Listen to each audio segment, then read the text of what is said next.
So we are discussing here in this live class about the anatomy of dorsiventral leaf, right?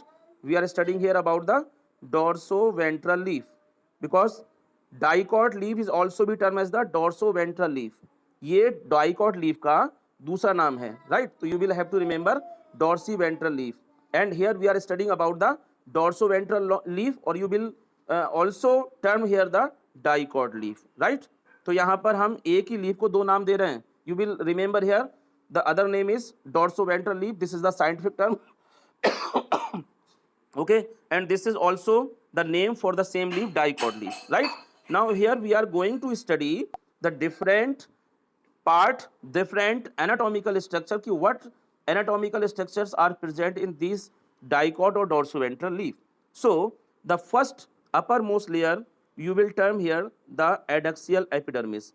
किसी भी leaf में दो तरह की लेयर होती हैं जिनको हम अलग अलग तरह के नाम देंगे. Similarly in this dicot leaf there are two layers. तो जो अपर मोस्ट लेयर है that is called adaxial epidermis and the lower most epidermis called the abaxial epidermis. Okay, so this is the two layer of the leaf. जो upper layer है adaxial epidermis and lower layer is abaxial epidermis. You will remember clearly the term because terminology is very important in case of the biology. ठीक है, सारी चीजें जो terms होते हैं, जो नेम होते हैं, those are very important in the biology study. Clear, आपको टर्म अच्छी तरह से ध्यान रखने हैं. यही सारी चीजें आपको अच्छी तरह से पढ़ लेनी है. ठीक है, अगर टर्म्स आप ध्यान नहीं रखेंगे तो आपका फिर ये क्लियर नहीं हो पाएगा और फिर सारी चीजें आपकी ठीक तरह से नहीं हो पाएंगी. तो you will it is compulsory to know about the structural part of the leaf. So first you have to remember adaxial epidermis and abaxial epidermis. Now second most important thing कि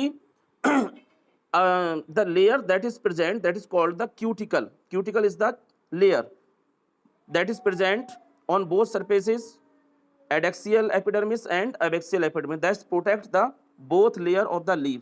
दोनों लेयर यानी कि जो adaxial epidermis है और abaxial epidermis है, दोनों की सरफेस पर एक और लेयर होती है जिसको हम क्यूटिकल बोलते हैं, राइट? तो क्यूटिकल क्यों होती है present? Because they protect the both layer of the leaf, right? तो these all are about the two layer of the leaves. Second important things you will have to remember कि in these between these two layer the tissue that is present is called mesophyll tissue.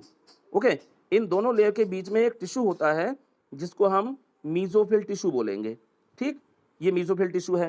And now this mesophyll tissue, remember the term is mesophyll.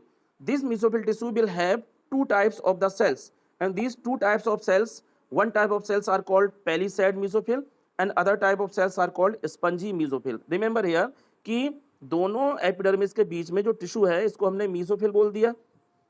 ठीक है, अब इस mesophyll tissue के जो sales होंगी बनाने वाली, क्योंकि टिश्यू क्या होते हैं, सेल्स के बने होते हैं. So that's why this mesophyll tissue comprises two types of cells. So one type of cells called palisade mesophyll and other type of cells called spongy mesophils, and these both two cells are different their structure also. Now how? Now you can watch here especially कि in these two cells the palisade mesophils, like you can watch here, the palisade mesophils are long in their structure. ठीक है, जो palisade mesophils होती हैं they are looking like a pillar. that's why they are called palisade mesophyll. जो पैलिसाइड mesophyll है वो long structures होती हैं and they are appearing just like a pillar, ये पिलर की तरह हमको दिखाई देती हैं. ठीक है, while the spongy mesophylls are appearing or looking just like the spherical structure. These all are the oval और spherical structure.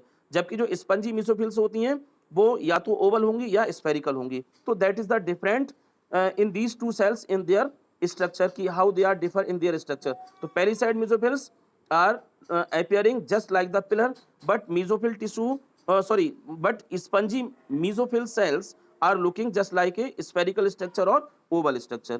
Now other difference in these two cells you will clearly differentiate between two cells. Now you can see here कि intercellular spaces are present in these cells, between these cells. यानी कि जो spongy mesophyll हैं उनकी cells के बीच में कुछ अलग तरह के स्पेसेस प्रेजेंट होंगे and those spaces are called intercellular spaces.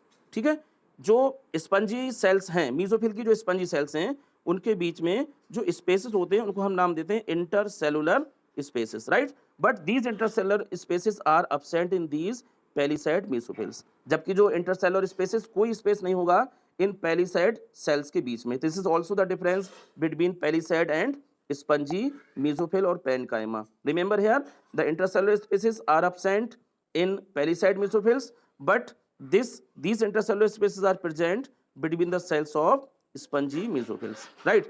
And other difference in this leaf, that is also a very important thing, that because these are called dorsiventral leaf, dorsiventral leaf. But why they are called dorsiventral leaf?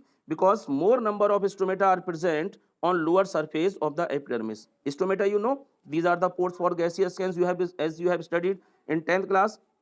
Stomata क्या होते हैं? छोटे छोटे pores होते हैं.